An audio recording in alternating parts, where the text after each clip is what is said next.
Le Festival international du film de Locarno, 76e édition cette année. Locarno, l'un des rendez-vous incontournables du 7e art durant l'été, avec cette année encore une pléiade de stars sur la Piazza Grande, mais aussi une belle sélection de films indépendants.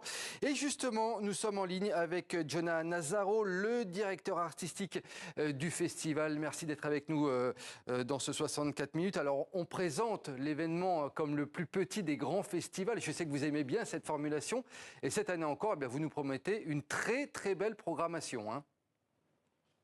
Merci pour l'invitation. Oui, on est très fiers de la programmation qu'on a mise en place, une programmation qui est faite des grands noms du cinéma international et aussi de belles découvertes que j'espère que soit le public autant que le professionnel et les cinéphiles vont aimer.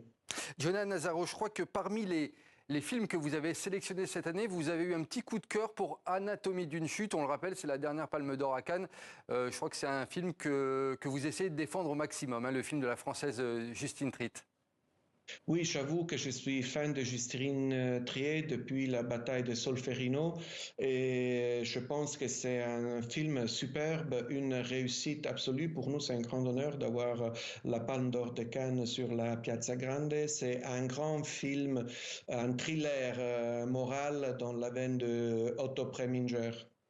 Jonah Nazaro, parmi les grands noms attendus cette année, on peut citer Ken Loach, Isabelle Adjani ou encore Lambert Wilson. C'est un secret pour personne qu'il y aura des grands noms sur la Piazza Grande. On est très fiers d'avoir Monsieur Wilson comme président du jury international. Ken Loach est un ami du festival et on est très fiers d'accueillir Isabelle Adjani, qui est la coprotagoniste du court-métrage de Yann Mounir Demange, Dami. Jonah Nazaro, on en parlait à l'instant avec Fabrice Leclerc de Paris Match. Bien entendu, plane sur cette édition 2023 à Locarno la grève des scénaristes et des acteurs à Hollywood. Il me semble que certains artistes ont déjà annoncé qu'ils ne viendraient pas à Locarno. Vous n'êtes pas inquiet par rapport à l'ampleur que cela pourrait prendre ? C'est un peu disons, un ennui technique. C'est aussi dommage car nous, on aime beaucoup ces gens-là et on les avait invités aussi pour des films complètement indépendants.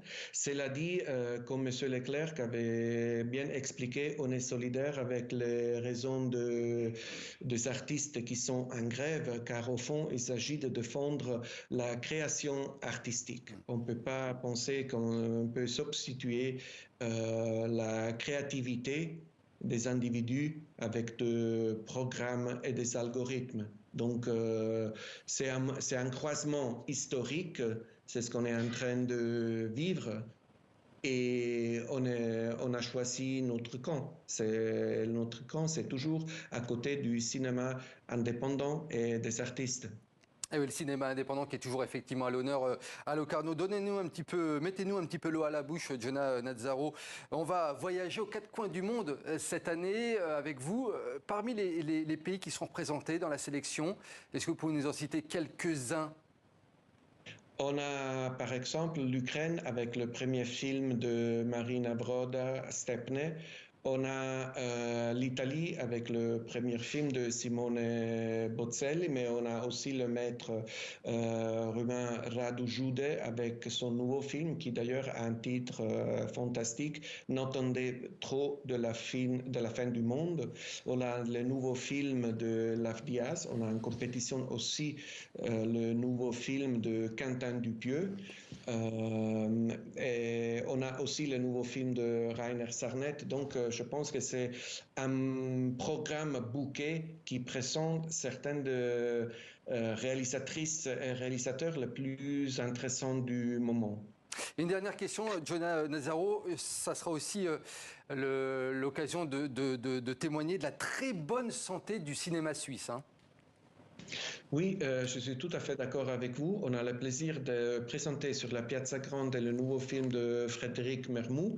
En compétition, on a le nouveau film de Basile Dacunha. Et on a aussi hors compétition le nouveau film de Barbet Schroeder. Donc oui, entre passé, présent et futur, on peut dire qu'on présente une image assez précise des qualités du cinéma suisse. Et on suivra bien entendu tout cela sur l'antenne de TV5 Monde dans ce 64 minutes, puisque on viendra vous voir à Locarno dans quelques jours. Merci Jonah Nazzaro d'avoir été notre invité sur TV5 Monde. Fabrice Leclerc, merci à vous également. Vous allez aller à Locarno Non, je ne vais pas à Locarno, mais c'est un très beau festival. J'ai des souvenirs de Locarno et je vous conseille, si vous y allez, 4500 personnes sur la Piazza Grande, une projection en plein air sur un écran immense. Je vous jure, c'est une expérience unique qu'il faut vraiment faire si vous êtes dans la région. Et un festival de connaisseurs, c'est ça? Tout à fait, un festival de cinéphiles. Ouais, de cinéphiles. Merci beaucoup en tout cas Fabrice Leclerc d'être venu nous parler de cette grève effectivement des scénaristes et des acteurs aux États-Unis, donc qui va durer comme vous nous le disiez, et on va suivre ça dans les prochains mois. Merci beaucoup d'avoir été dans 64 minutes.